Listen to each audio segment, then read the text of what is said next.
following's going to happen to you because everybody knows if you have a favorite child. We've been in teacher conferences and somebody goes, yeah, man, you can tell they really favor that kid. Or we've been coaching and go, yeah, they really favor that kid. Or you go to church, I'm a pastor. You can tell when parents favor one child over the other. Welcome to What's Your Problem? I'm your host, Scot Ferrell. Thanks so much for being part of this. Now, I got a great topic, one that's a touchy topic. Here it is. Do you play favorites with your kids? Oh, yeah, I'm going on this one. Why would I pick this topic of all things to cover? Well, I was sitting around with a group of folks the other day, and we started talking about it. Who was the favorite? My brother was, my sister was, whoever it was. And then I thought, how many people would have the same story? I told a group last night, I said, if you have three siblings, the first three of you, all three of you will have a different account of your childhood. Why? Because your parents were at a different age, different process, different jobs, whatever it was, different part of life, different faith level. So each child has a different slant on what they went through. That's not what I'm talking about today. I'm talking about playing favorites. Is it very clear that mom or dad or both favored one child or the other? Now, our illustrious camera people today say they had good parents. So mom, dad, you know who your kids are. If you're listening to this one, you know that your kids are speaking very positively over you. All right, so I just told her to stop being a suck up and just move on. But I was envious of that because I can say that out of my childhood. Now, my brother would tell you that I was the favorite. I'm going to tell you he was the favorite. See how this goes? So I've got a little quiz I'm going to give you to see if it was really the case. All right, so let me ask you these questions. And let me ask what your spouse or kids say. Before I get to the questions, have your spouse addressed this or your kids addressed this with you or in general? All right, so that's a good way to know if you played favorites with someone, because if you play favorites with your kids, you're going to do it at the office, you're going to do it at church, you're going to do it at the civic groups. You're going to do that, all right, so first question. I've got a hefty list here. Do your kids argue a lot? Okay, that's a problem. Do your kids argue a lot? All right, the next thing. Are your relationships with your kids close? Sharing, caring, loving, affection, whatever it is. Do they talk to you? Do they have close relationships with other people? All right. Do you spend time together as a family or doing things individually with your kids? Is there love in your house? Now, what do I mean by that? Because a lot of people think they're showing love or displaying love, and it's not really that. Do you hear it, say it, feel it? Is there plenty of love in your house? All right, next one. Do your kids have anger issues? That's yes or no. Do they or do they not? Do your kids see you and your spouse fight a lot? Again, you got to look at these things. Is one child's activity displayed as more important than the other kids? Do you attend one child's performances or athletic competitions and skip the other kids? Good questions to answer because I'm going to go over all the toxic things that come from being favorites over the kids. I'm going to go through that. I taught almost 25 years in public schools. And I used to sit and listen to the kids talking about how much they hated their parents, how their parents favored one kid over the other, all the resentment that went with it. So that's why I'm kind of doing this. Then we were talking last night, and we were talking about, I think out of our group last night, one person could say their parents didn't play favorites. If it's very clear, if it's a very clear thing to your kids, yeah, you're doing it. All right. So how do we come over? How do we get past this? All right. Let me ask you a couple questions. We get confused about fair and equal. Okay, fair and equal, because a lot of people will say, "Oh, I treated them equally," or "I treated them fairly," or we think they mean the same thing. Okay, what's fair? Okay, one of the things I had as a reputation as a teacher and a coach was I was fair. Here's what I mean by fair. As a ball team and as a classroom, I'd let the kids make the rules. The kids are way more brutal than I could ever be. All right, man, you want kids to hammer each other? They make the rules. Good grief, they're vicious to each other. Mine were always nicer. All right, so if a kid for my team was late for practice, they had a punishment attached to it. Regardless of who they were, they still had to do it. See, that's fair. I've explained the rules up front, and then I hold you to the consequences. Equal. All right, so let's go over equal. One person has 2 candy bars and one has 1. I take the one with 2, cut it in half, and now both people have 1.5. Okay? Equal doesn't work. Fair does. So with kids, let's look at this. You've got one kid that's got this personality, so you've got 3 kids and 3 different personalities. The rules don't change because of the personality. I need you home by this time. I need your chores done. I need everybody ready to go at this time. You know, your bread has to be made up every day. So how do you know if they went by the rule? Well, you go in the room, and if the bed's not made, they didn't make it. And see how easy that is? It's not based on who they are, what their disability is, whatever. And I used to teach, I was a special ed teacher for many years. I teach people that be fair, okay? So everybody, unless it's a severe physical disability, can make their bed. I know I've taught kids with 25 IQs. It's severe and profound all the way to fair and moderate, mild. So we did what we could with each kid and taught them life skills, right? So fair. You've got to treat them fair. That means you let them know the rules ahead of time, and then you held them to that standard. All right, so, all right, next. Let me go over, it's all over the map here. Let me go over what the house has to look like first. I couldn't decide if I want to do consequences first or what the house needs to look like. I'm saving the consequences for last. All right, so in a home, I always think of all the TV shows I liked. Ozzie and Harriet, Father Knows Best. Bachelor Father was one of my favorites with John Forsythe. Of course, Ward and June Cleaver. Do I know people that grew up like that? Yes, I do. I know people that had amazing moms and dads. I'm actually going to see my pseudo mom and dad, Bobby and Jack, in the next few weeks. They had a house like that. There was a lot of love. So is there a lot of love in your house that's being displayed to everyone all the time? Now, consequences are one thing, but I'm talking about love. Come in, hey man, I love you guys. I'm so glad to see you guys, and we hug and kiss. Is that being displayed, discussed? Are you touching all 5 senses every day? All right. Do you spend time together? Not with the electronics in front of your face, not talking on the phone, not being in the same room but not conversing or being together. That's not what I'm talking about. That is not spending time together. Not being in the same car with a cell phone attached to you. That's not spending time together. Spending time together is discussing things. At dinner, talking about stuff, laughing, giggling, cutting up, telling each other jokes, just being together, going on trips, but being together and laughing and talking and having fun, and taking photos and sharing those experiences. That's spending time together. All right. Do you vocalize genuine praise? Do you vocalize genuine praise to your kids and to your spouse? Do the kids get to see you and your spouse vocalizing praise to each other? A genuine praise, not made up praise, try to make them feel better. Everybody knows you're lying. Just figure out something to praise them about and do it. All right. Is excellence in your home based on their ability, not what you want their ability to be? Kids got a issue with reading, like I do. To get an A in English for me was climbing Mount Everest, especially if I had to read something. But in mathematics, I could do that standing on my head. So is excellence based on their actual ability level? You got to make sure you do that. So that's fair. Now, wanting your child to perform to the level of the academically gifted child in the house when this child's not is not fair. Now you're just setting them up for failure and they're going to hate you, resent you, and move on with life. Okay, there you go. All right, so I've given you some things to do in your house. Now, I'm going to spend the rest of the time we have together on the consequences of not treating all the kids fair. So if you have a favorite, the following's going to happen to you, because everybody knows if you have a favorite child. We've been in teacher conferences and somebody goes, yeah, man, you can tell they really favor that kid. Or we've been coaching and go, yeah, they really favor that kid. Or you go to church. I'm a pastor. You can tell when parents favor one child over the other. All right. So, all right, here's the consequences. Resentment. This is the damage you're going to cause if you favor one kid over another. Resentment. Is there resentment? Did there used to be resentment for me to my family? Absolutely.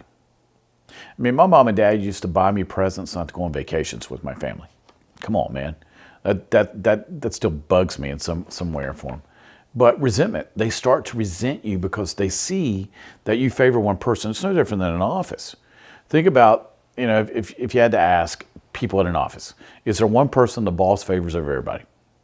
If it's not based on merit. And a lot of times you say, yeah. Does that cause resentment among the employees? Well, absolutely. It's no different in like our film crew. They've all worked in theater. The director starts to favor someone who has not earned that favor over everybody else. That's a problem. And that happens a lot in the entertainment industry. Due to circumstances, I understand that. But now you're building up a wall of resentment when in a family it's got to be love, not resentment. All right, next one. They start to hate you and their siblings. Do you really want your kids to hate you? Now, a lot of times you're oblivious to the fact, some are, that they have a favorite child. Even though everybody in the family can say, oh yeah, that's the favorite. I like the Wahlbergs. Wahlburgers show just stopped filming, but every kid thought that their mom, they were the favorite, right? And they would always say, Mom, I'm your favorite, right? And whoever she was talking to, she said, yes. I do that with my grandkids. Who's your favorite? The one I'm talking to. I love all of you, but you're going to be my favorite if you're standing there talking to me. So they will start to hate you. Do you really want your kids to hate you and their siblings?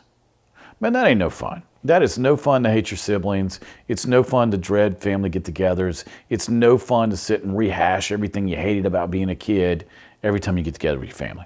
It's just not. Next thing. They never want to go home. What do I mean? You go to college and you never come back. You go to college and figure out somebody to go home with summer, somebody to spend the holidays with, some reason not to go home. That's a problem. Or they get married and you never see them again. Sometimes you have to say, why don't I see my kids? Why don't my kids want to come home? Why don't my kids want to come see me? Well, if I was unfair as a parent, if I treated somebody more special than the other, is there any incentive to come home? People will come see you if they want to see you. We're fortunate. We're blessed. All of our kids want to come spend time with us. Sometimes we never have time to spend as much time with them as they want to spend, but it's a nice problem to have when your kids want to come hang with you. Or one of them will come over and go to sleep and we'll just cover them up and whatever it is. And they're all in their 20s and 30s. But it's nice to have that happen. All right, next thing. Kids that aren't the favorite can have a low self-esteem. If you don't matter to your parents, then why would you think you'd matter at all? I remember this, and I've told this story before.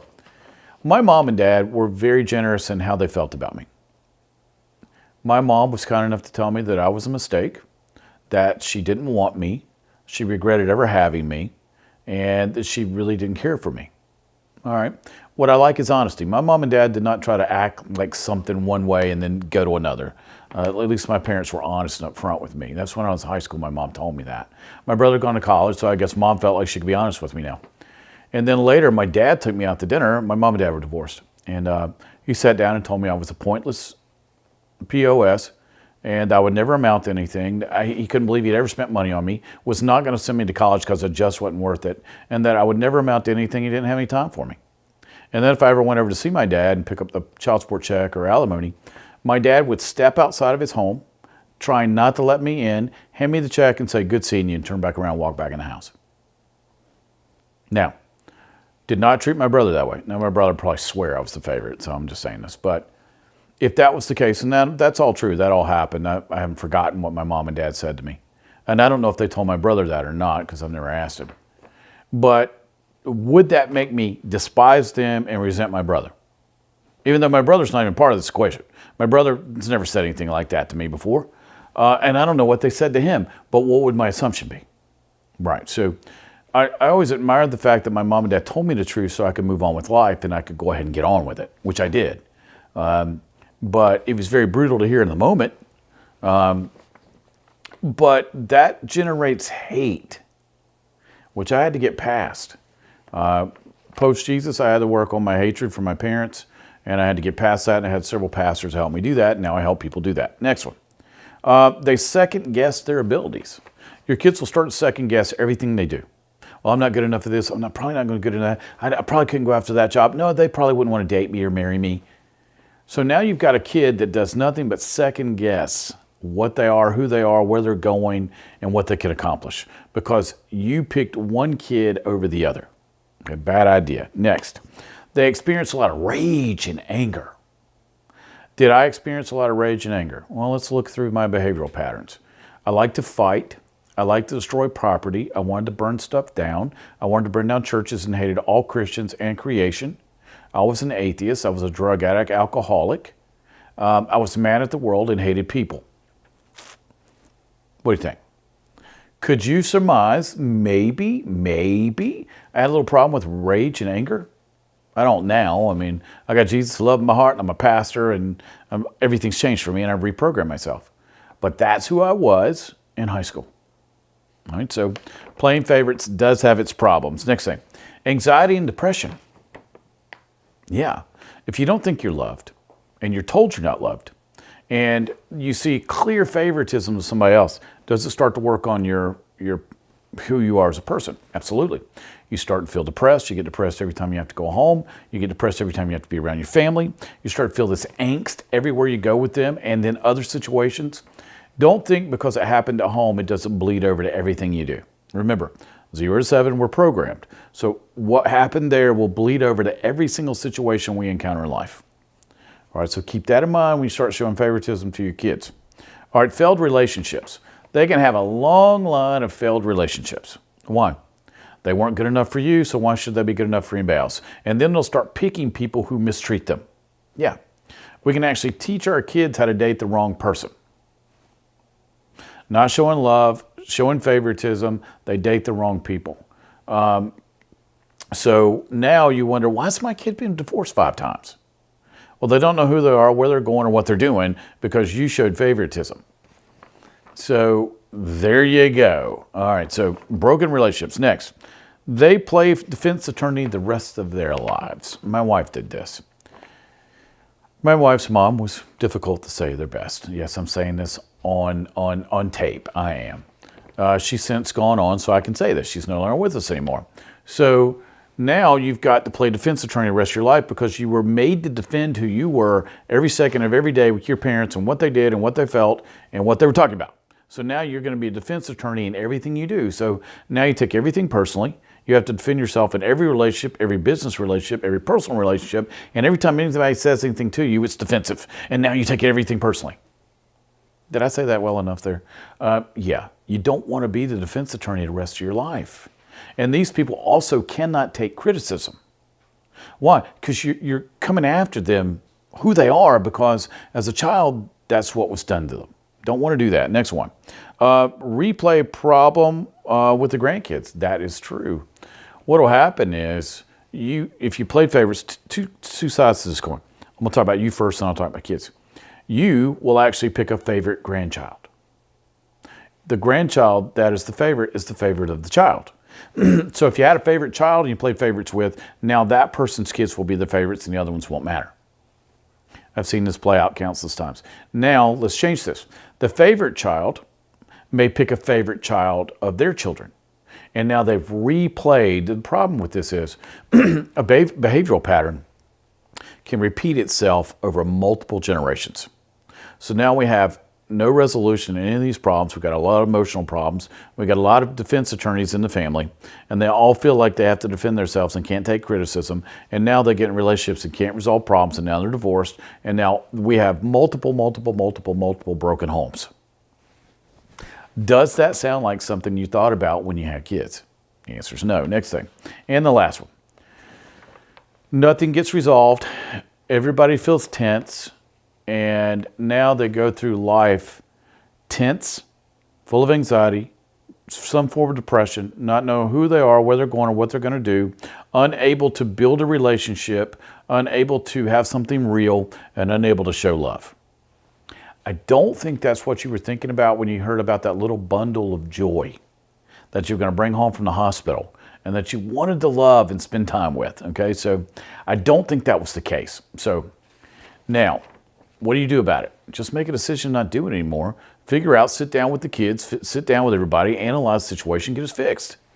Ask your kids. Trust me, if you allow your kids to be honest, they'll tell you. If you allow your spouse to be honest, if you allow your mom and dad to be honest, whoever's connected to this issue, if you let them tell you the truth, trust me, they will. All right, I'm going to wrap this up. Now, if you have a topic you want me to cover, if there's a problem out there that you think that might benefit just not you, but everybody else, send it to me. You can go ahead and email me at wyppodcast.com. wyppodcast.com. Also, if you need tips and resources, be glad to provide those to you. Go to wyppodcast.com. Okay. Also, if you're enjoying the material and you're enjoying our time together and you see it as pertinent and necessary for people to hear, subscribe. It's not that hard. Just subscribe. Also, if you want to share it with someone, if I'm covering topics, because I do behavior. I'm a behavior consultant in my real time, and then on the weekends, I'm a pastor.